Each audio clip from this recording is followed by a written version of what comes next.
Hey there everybody, this just arrived. Not a super giant box, but let's get it open and see what's in there. And there it is. Condor tool and knife. Wonder what's in there today. You probably already guessed by the title of the video.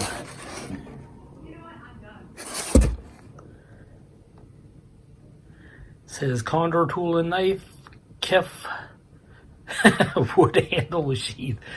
So they're keeping it a mystery, I guess. Didn't quite write it all out.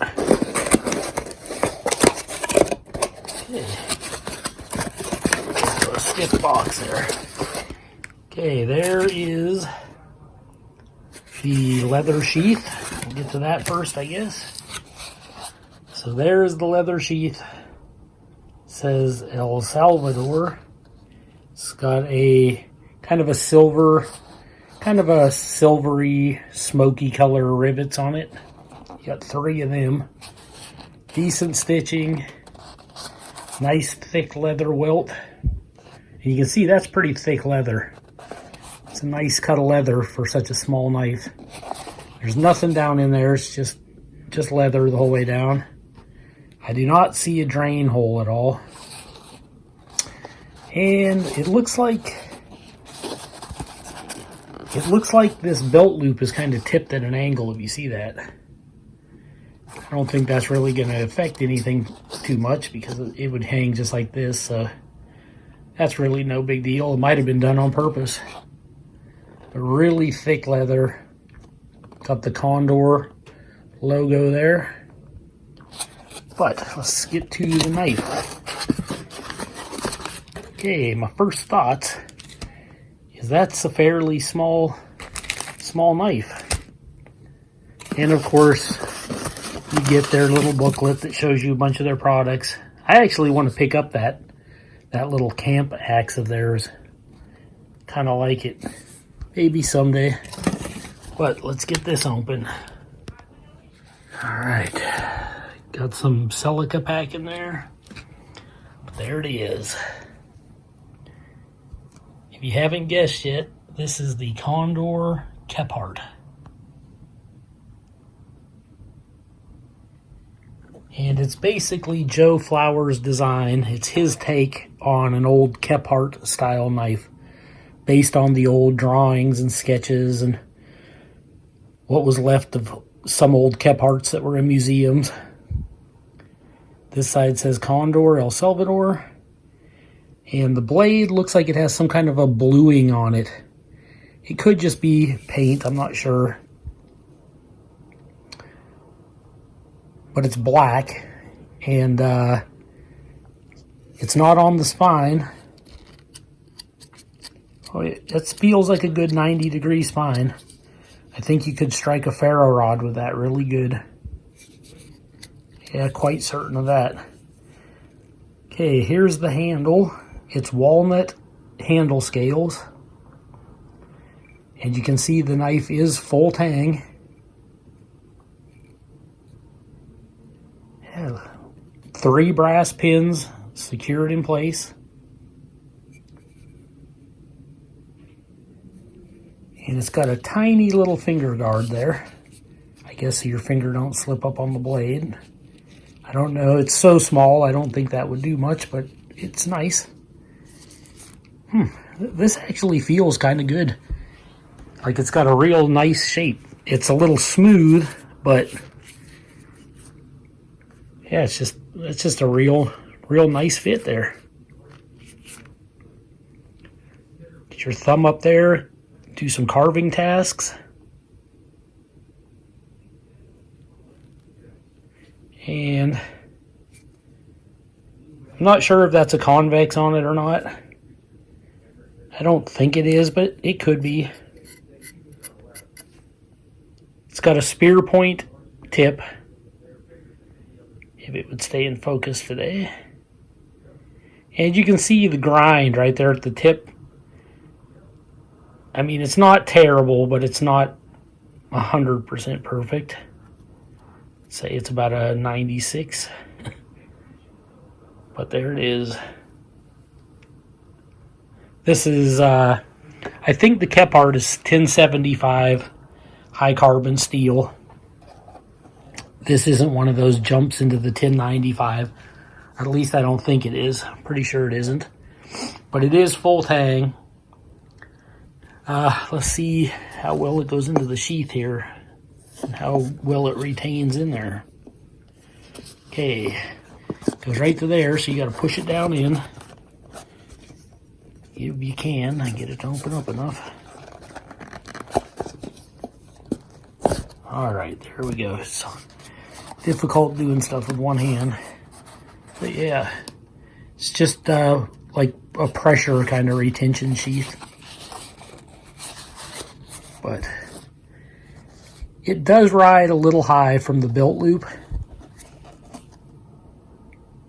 which isn't too bad because it's a lightweight knife, but I would have preferred if the belt loop would have been up higher, so it would have just set flush with like the edge of my belt.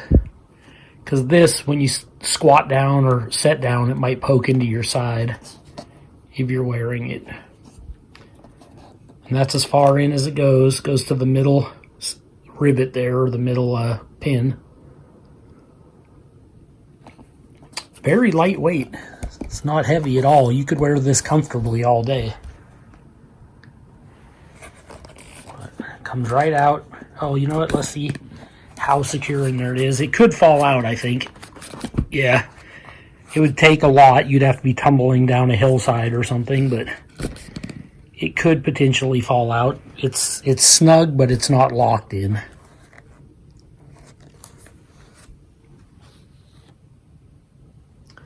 But it does look really good. I'm going to get some measurements here. You're looking at about a 4 1/4 inch blade, like to the cutting edge there, and about 9 inches overall.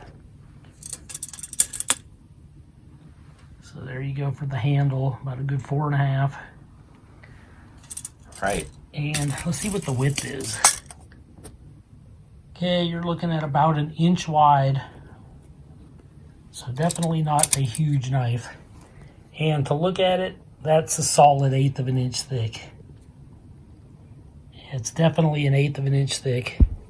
Okay, let's do a quick paper cutting test. Got a sheet of printer paper here. And here's the knife, fresh out of the box. Haven't even cleaned the blade at all yet. Okay. Well, pretty sharp.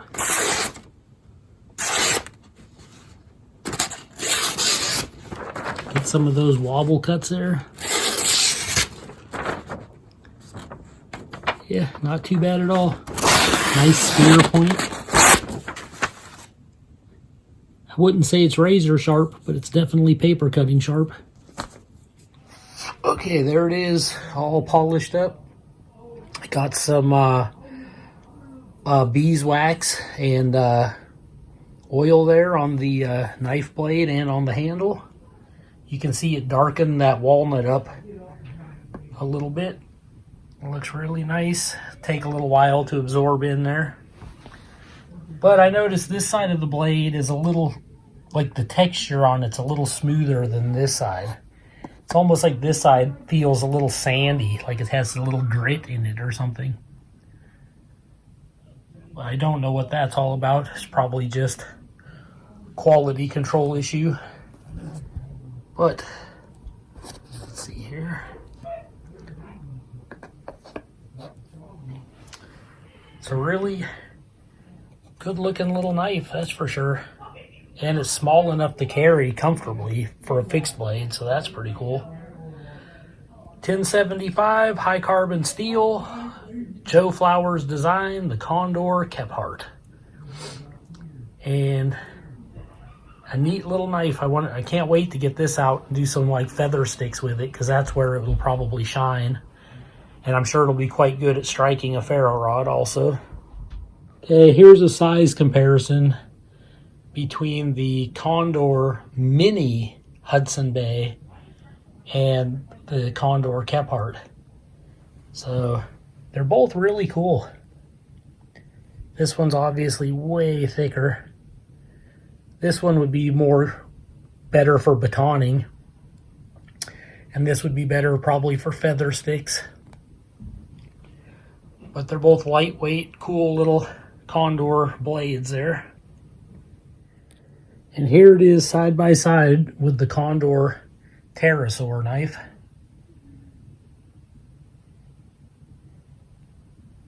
So this is basically, you could say this is old school because it does have the Scandinavian grind, but I mean this knife here is fairly old school too. And this looks a little more traditional, I suppose, and this looks a little more tactical in the handle. So it just depends what suits your fancy, I guess. And what's unique about this knife is it definitely feels more handle heavy. So it's a very lightweight, agile knife. So, and I think the balance point's a little farther back on this, like maybe just behind that first pin. Yeah, like right there. Which is fine. It's got the spear point blade, or tip on it, I mean. And it's nice and thick all the way down to the tip too. It does taper some, but as you can see, it does it more like at the very tip there. And I can see that little micro tip is a little off. It's not picking it up on camera too well, but that's just because the grind there, like I said earlier, was just a tiny bit wonky up there at the tip. It's nothing I can't sharpen out though. It'll be fine. Neat little knife, lightweight, pretty sharp. I hope you enjoyed this video. This is Joe Doomsday signing out.